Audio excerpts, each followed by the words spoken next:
Assalamualaikum dan salam sejahtera. Nama saya Muhammad Iskandar Raji bin Muhammad Milan.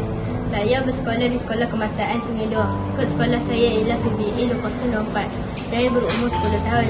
Tajuk buku ini ialah Musuh Dalam Perigi.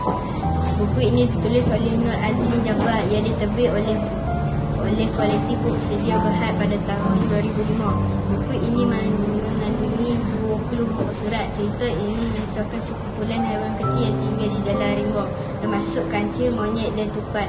Suatu hari seekor singa yang ganas muncul dan mula memburu serta memakan haiwan kecil, menyebabkan suasana hutan menjadi mengharap.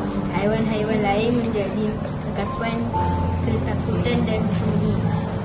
Bimbang keselamatan mereka, semua haiwan berkumpul dan bersetuju untuk mendapatkan bantuan daripada seekor kambing tua yang dihormati. Kambing tua yang berjaya memujuk singa agar tidak membunuh haiwan yang lain dengan syarat seekor haiwan diserahkan kepadanya setiap hari. Haiwan-haiwan terkejut dengan syarat itu. Nama seekor monyet yang hidup mencadangkan perancangan untuk menipu singa.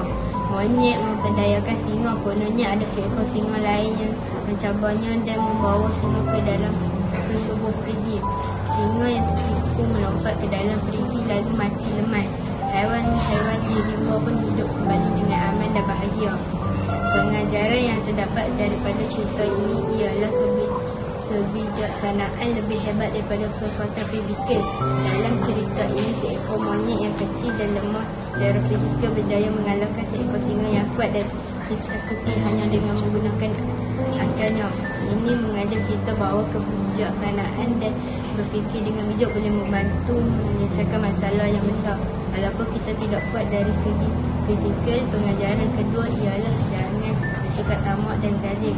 Singa yang zalim akhirnya menerima balasan kerana menyalahgunakan kuasa dan menindas haiwan lain.